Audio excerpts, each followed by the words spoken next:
এই যে football player registration ban দিয়েছে ফেডারেশন আপনাদের উপর, এবং প্লেয়ার রেজিস্ট্রেশন ব্যান থাকলে তো আপনারা কলকাতা লিগটাও খেলতে পারবেন না, কারণ সেখানে প্লেয়ার রেজিস্ট্রেশনের ব্যাপার আছে। 28টা প্লেয়ার আমি 1 তারিখে সাইন করে নিয়েছি। তারা কি সিআরএস এর রেজিস্টার্ড সবাই? অ্যামাচার এগ্রিমেন্টের জন্য সিআরএস লাগে না, আগে জেনে না। না, আপনাদের তো ট্রান্সফার ব্যান নেই, আপনাদের রেজিস্ট্রেশন ব্যান আছে। রেজিস্ট্রেশন ব্যান, আমাদের রেজিস্ট্রেশন অলরেডি 1 তারিখে হয়ে গেছে।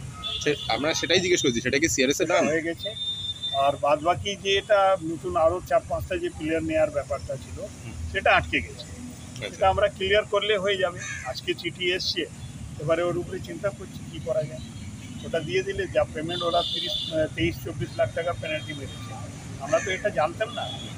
এই ওরও যখন থেকে আমাদের আইএসএল স্টার্ট হয়েছে তখন থেকে কন্ট্রোল বাই সারাচি ছিল। আমরা কোনো লেটার পাইনি, কিছু পাইনি। হিয়ারিং হয়েছে, কেউ হিয়ারিং অ্যাটেন্ড করেনি। ওরাও জানে না, আমি কাউকে দোষ দিচ্ছি না, ওরা ঠিক মতন জানে না ওর ব্যাপারটা।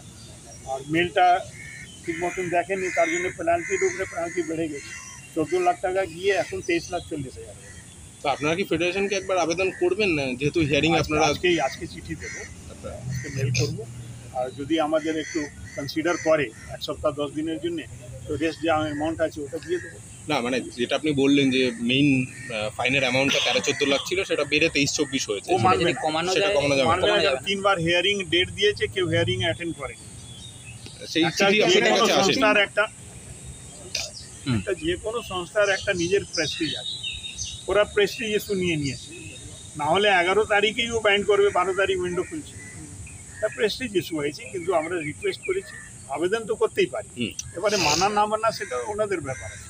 আমরা আবেদন করছি আজকে কি ভাই আমাদের একটু সময় দেওয়া হোক, কম করবে না। ভিতরের খবর আছে ওরা 1 পয়সা কম করবে। এটা যদি আমাদের 10-15 দিন সময় দিয়ে দেওয়া হয়, আমরা দুটো পার্টির মধ্যে তো মেনে নাই, ঠিক আছে। না মানলে আবার একবারে একসঙ্গে দিতে হবে। আর কি মানে এই স্প্যানটার মধ্যে মানে রেজিস্ট্রেশন ব্যানটা যেন না হয় সেটা আর কি, যে 15 দিন সময় দিলে এর মধ্যে আপনারা টাকা, আমি টাকা দিয়ে একটা পার্ট দিয়ে দিতে চাইছি, চিঠি করছি। আর একটা পার্ট আমি 15 দিন আরো সময় দিলে আমরা। আচ্ছা, এর মধ্যে এই ব্যানটা যদি মেনে নেয় তাহলে ঠিক আছে, না মানলে আবার আমাকে আবার নতুনভাবে ভাবতে হবে, আমার কমিটি মিটিং ডাকতে হবে। পয়সা তো আমার সব মিলে দেবো না, একজন তো কেউ দিয়ে দেবে না। তো মিটিং ডেকে নিয়ে কথা বলে নেবো কীভাবে কী আছে।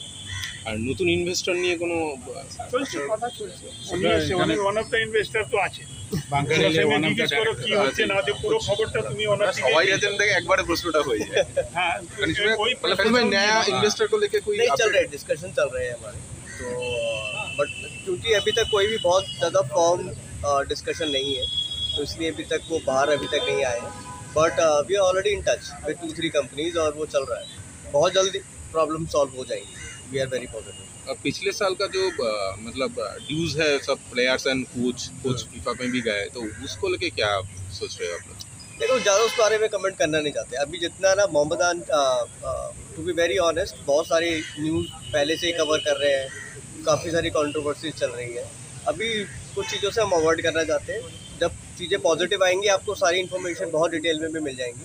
बट अभी हमारा मेन फोकस है कि जल्दी जल्दी इन्वेस्टर मिले, चीज़ें स्टेबल हो और हमारे को फ्यूचर पता लगे कि फ्यूचर क्या है।